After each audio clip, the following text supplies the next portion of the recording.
Bom dia. Bom dia. Oi, Ju. Ai, tá acabando, hein? Já contaram os dias, assim? Eu acredito que nosso próximo encontro, a gente já vai estar vindo falando de prova, de T1, prova e finalmente Feliz Páscoa, Natal, Ano Novo, tudo mais. Tomara.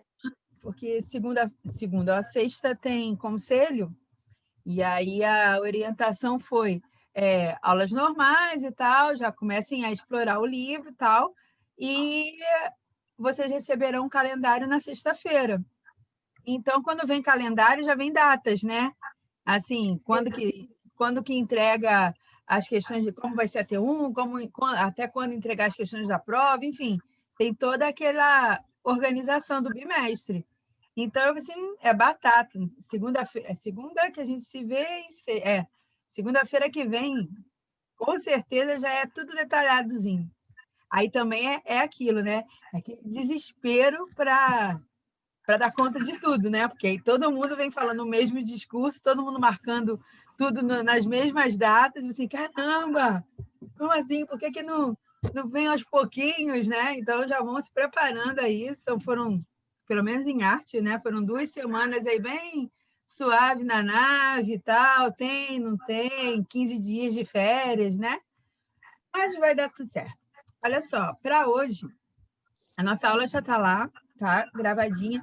Você vai ver que é apenas a observação mais atenta do quadro que a gente está trabalhando, que é a Santíssima Trindade de Massaço. Então, tem todas umas observações do livro que eu coloquei no slide e tal. Então, assim, é só realmente uma aula só de observação. Eu vou falando, vou pontuando o que o livro está falando e a gente começa a montar tudo que está escrito naquela imagem, tá? Então, essa aulinha está lá. De atividade, tanto lá como aqui, eu vou pedir para que essa semana, até a próxima segunda-feira, né? Isso mesmo. Que vocês terminem de fazer essa bateria de exercícios, que é a número 2 em diante, página 136 a 137. Acho que é 2, 3 e 4. Quer ver? É 2, 3 e 4, tá? Bem tranquilo, né? Eu acredito que com as observações que vocês verão na segunda, não, hoje, né? Que na aula que está gravada, você vai fazer rapidinho. E aí você já tem, então, agora um esqueleto todo para estudar. Tá? Hoje eu vou dar o gabarito daquelas questões que eu pedi. Já está tudo marcadinho. Como as respostas são muito grandes, eu marquei todas elas, assim, todo tipo de tópicos principais. E aí você desenvolve. Se você respondeu, você vê se está dentro do que você respondeu. Se não, copia nesses tópicos, tá? Porque se for o caso de ter que desenvolver um raciocínio, você faz, então, em cima dos tópicos, tá? Então, página 134, para a gente não demorar mais e voltar a tomar um cafezinho daqui a pouco, gostoso. Deixa eu só colocar aqui. Flávia, me dá uma licencinha rapidinho que eu vou resolver um problema da internet aqui, porque não está funcionando. Olha. Vamos lá, página... Ai, caramba. Não consigo... Peraí. Só mais uma vez.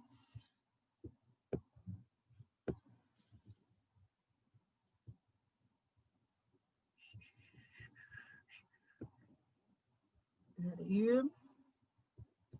Vou conseguir.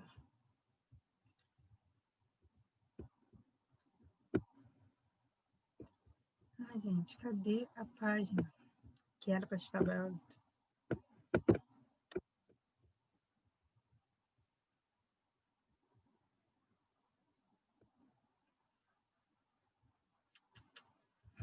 Ai, computadores.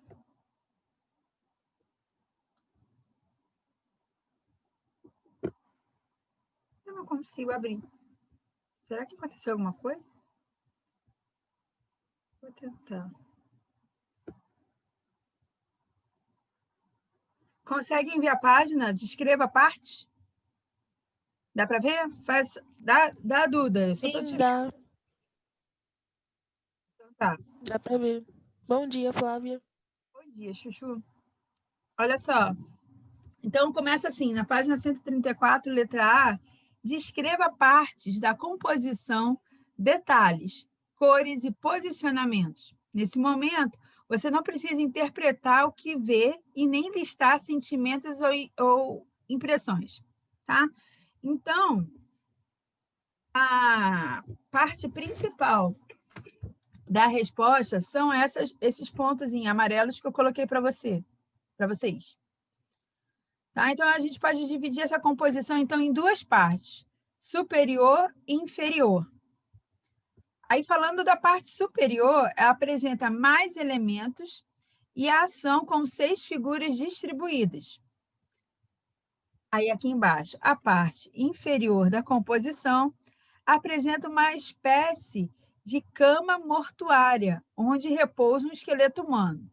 Logo acima desse esqueleto é possível ver a inscrição em latim.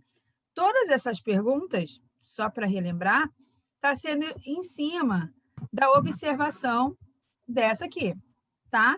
Que é a Santíssima Trindade, que a gente vem falando sobre ela, e é o que vai ser, é o que está na aula gravada também. Então, assim, todo o nosso trabalho, esse bimestre, vai ser tudo relacionado à observação e interpretação dessa figura, tá?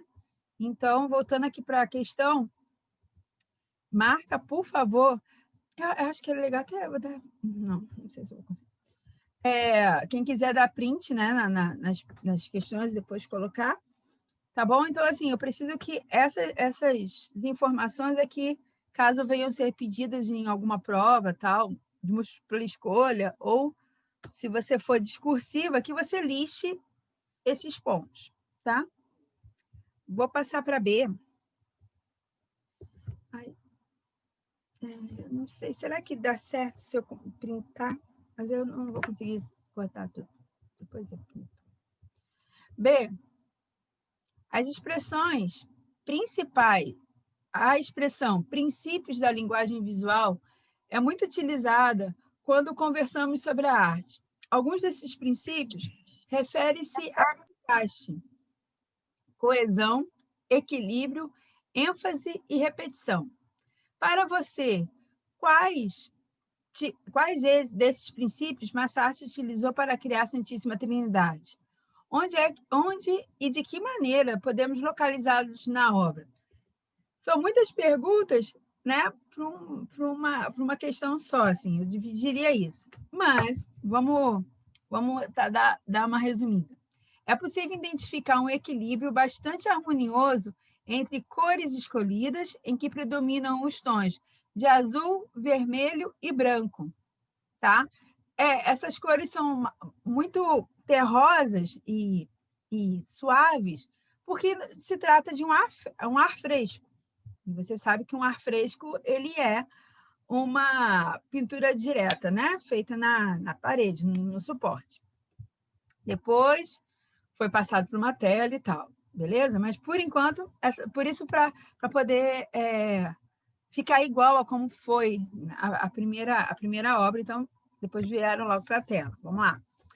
É possível também identificar o equilíbrio dos elementos físicos mostrados na composição. Então, a gente já falou de cor, né, e de equilíbrio. O maior contraste pode ser encontrado quando identificamos o ponto mais enfático da composição, que é a figura da cruz. Na figura do vídeo de hoje, você vai ver o ponto central, assim, é como o ponto de fuga e todas as linhas partindo delas, né? E a linha do horizonte também sempre central na cruz, aos pés da cruz, se não me engano. Essa figura também ocupa um espaço maior, a cruz. Quanto ao contraste de tema, pode-se dizer que há uma intenção de ver a diferença entre a vida e a morte, representada pela crucificação e pelo esqueleto mais abaixo.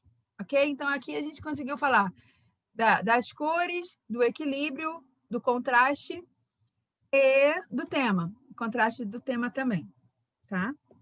Então, essa foi a letra B. C.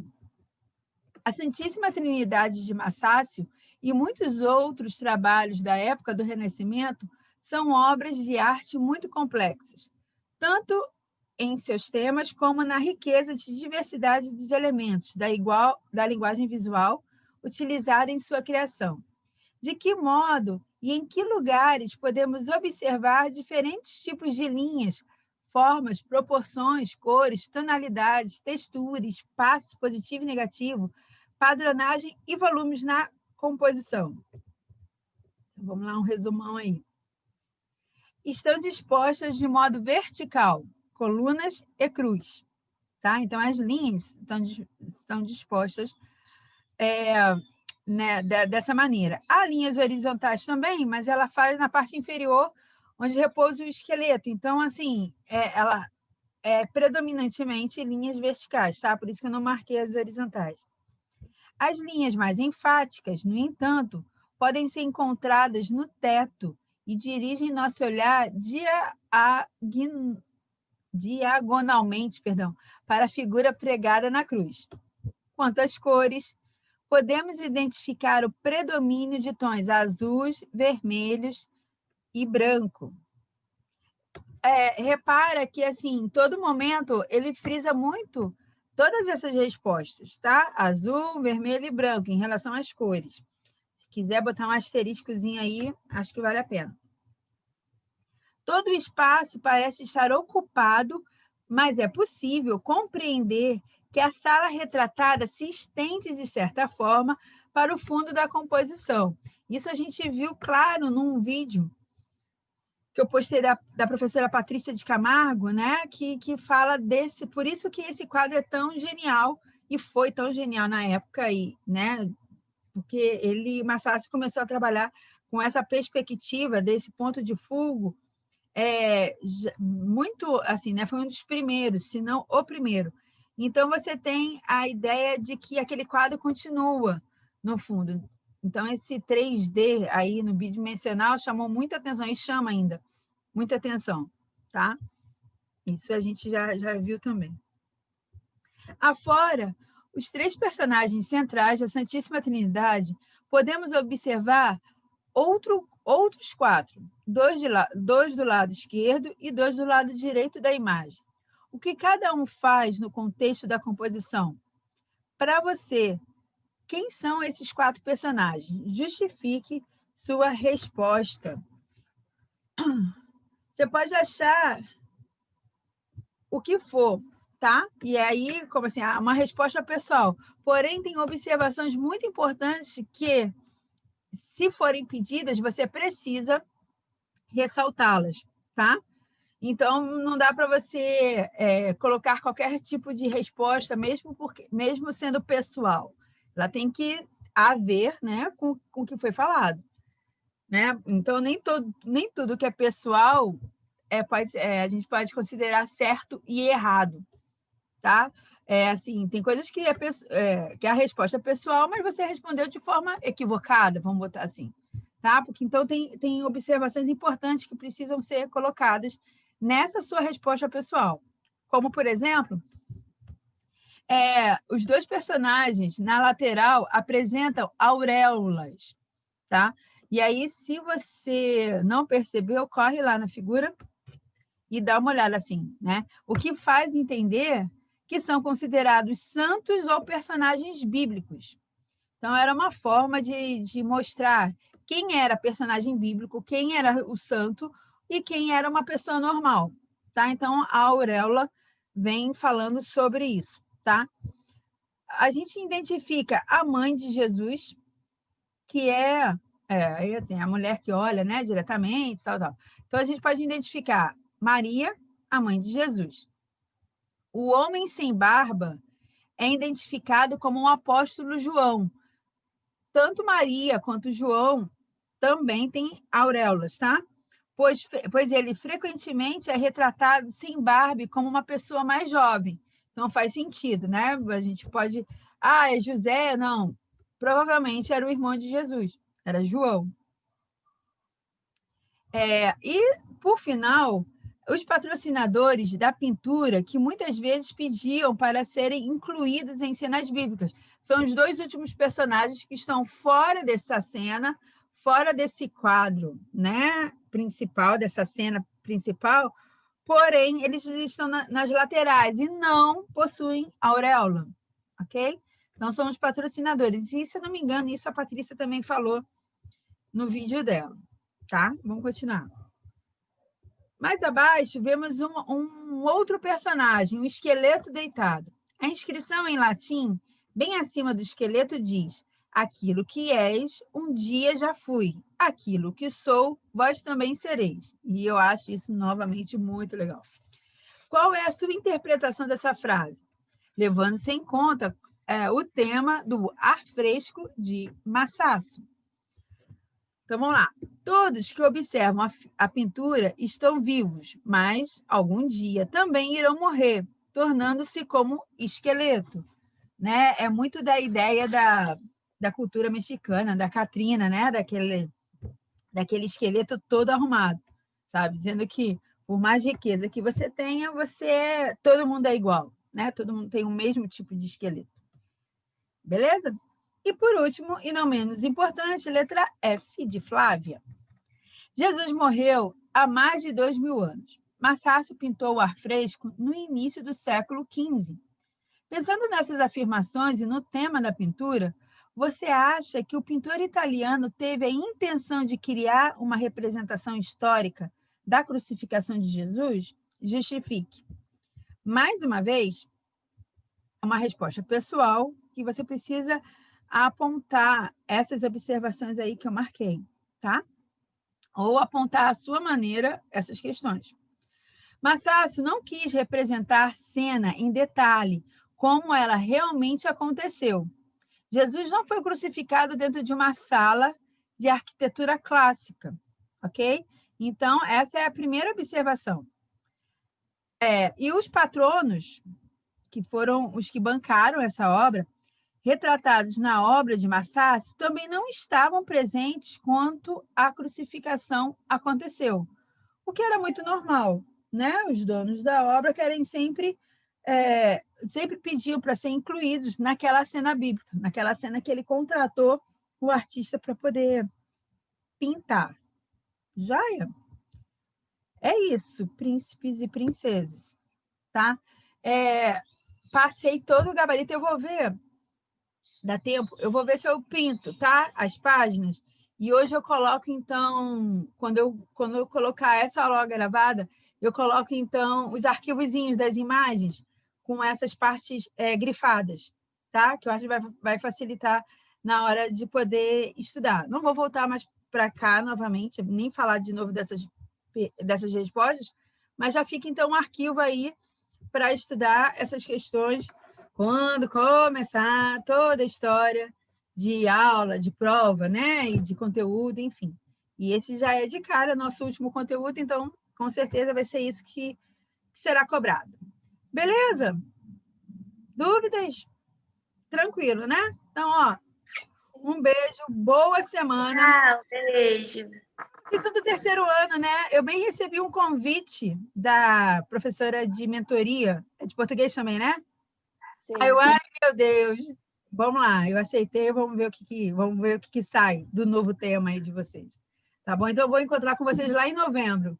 Aí, orem para eu não falar bobagem, né? Porque quando eu estou só com vocês é uma situação. Agora, quando tem gente assistindo, eu falo, caraca, que professora é essa, gente?